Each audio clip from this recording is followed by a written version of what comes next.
Everybody hopes things will get better. Everybody hopes. Poor people hope. That ought to tell you something. It means the future does not get better by hope. It gets better by plan. If you wish to be successful, study success. If you wish to be happy, study happiness. If you wish to be wealthy, study wealth. Don't leave it to chance. Make it a study. Some people just go through the day with their fingers crossed. See, that won't do it. You've got to study the things that can change your economic, social, spiritual, personal life. If you don't like how it is for you, change it. If it doesn't suit you, change it. If it doesn't please you, change it. If it isn't enough, change it. And I challenge you to do that because you can change. See, you don't ever have to be the same again after tonight, only by choice. You must know what you are going after. You can't live your life meandering around hoping you hit something, and whatever you hit, you say, that's what I was aiming at. You have to have a specific target in mind.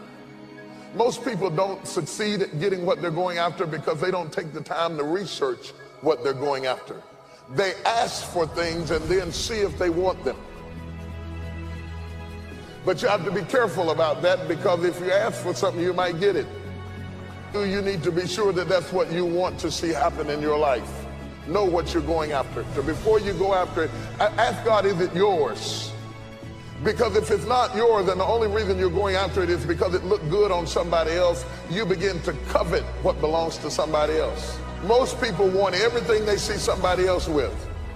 They buy clothes that don't look good on them. They wear hairstyles that don't look good on them. They buy houses they can't afford because they're trying to keep up with somebody else.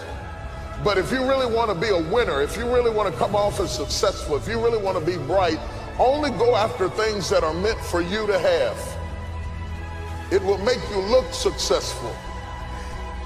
And what makes you look bright is when you pick your battles. There are some things that you don't fight because that's not your fight. You don't get into that thing. You don't pick those battles. You don't covet what you see somebody else fight down because they're anointed to fight that. They can do that. You might not be gifted to fight that area, and you don't want to covet somebody else's battle or covet somebody else's success.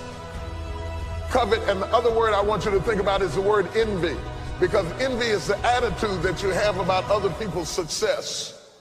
And the quickest way to stop being envious of other people's success is to know that everything in your life is preparing you for that thing, that there are in your life defining moments. This is a critical issue. There are in your life defining moments, moments that if you handle properly, they are pivotal points that change your life for a lifetime.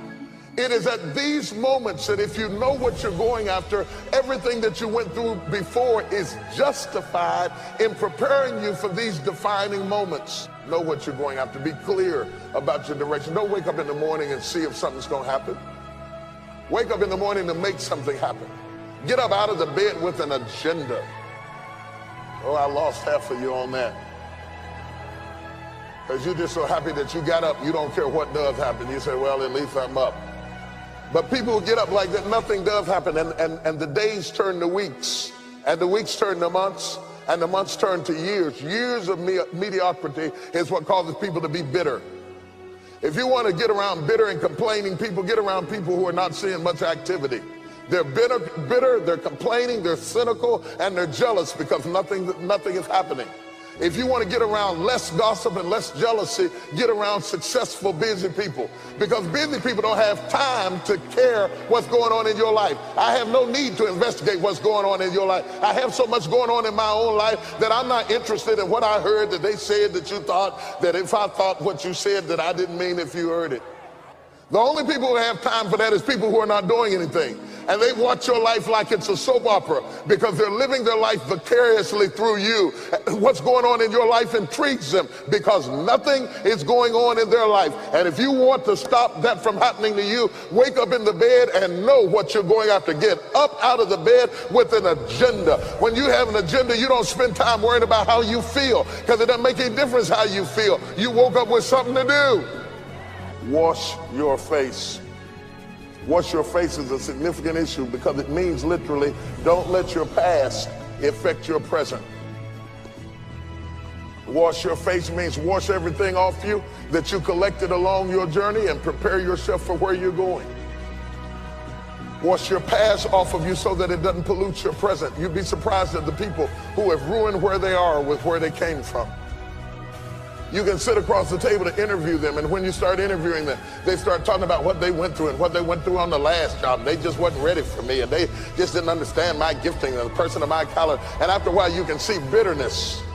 And the whole problem is, regardless of whether they went through a bad experience or not, the whole problem is they've never washed their face.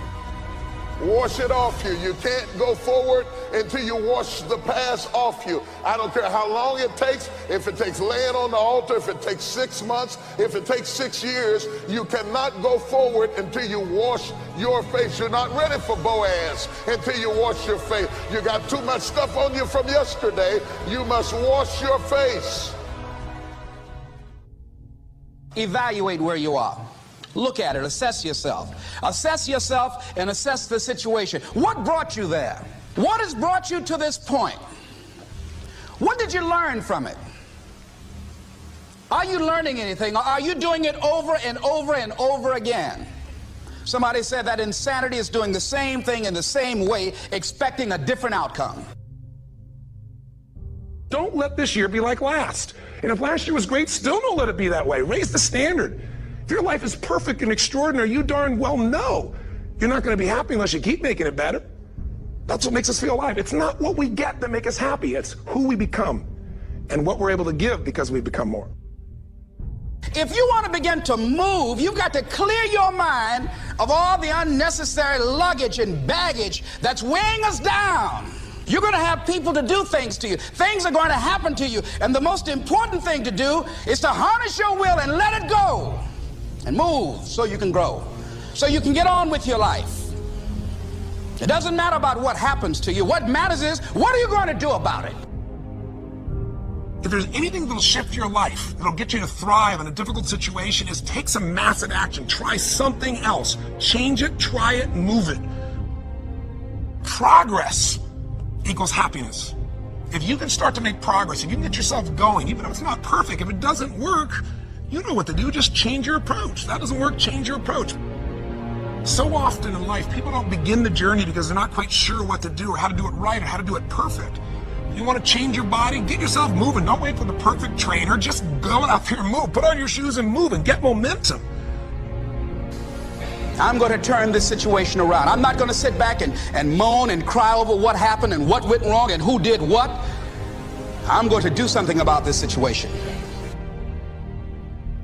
The other thing is, take full responsibility for your life. Accept where you are and the responsibility that you're going to take yourself where you want to go. Someone said we have two primary choices in life. We can either accept conditions as they exist, or we can take the responsibility to change them. See, a lot of people want to exempt themselves from taking responsibility. All they want to do is talk about the problem.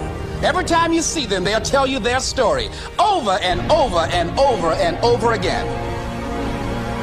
No. You want to take responsibility for your life. I got me here, I can get me out of this. And I'm getting out. I'm not going to be a volunteer victim. And so all you're looking for are new breakthroughs through practice and practice and practice. You'll get better and better and better. And there's still some things that will happen to you that will catch you on the blind side that you did not anticipate. You'll get knocked down, but you won't be knocked out.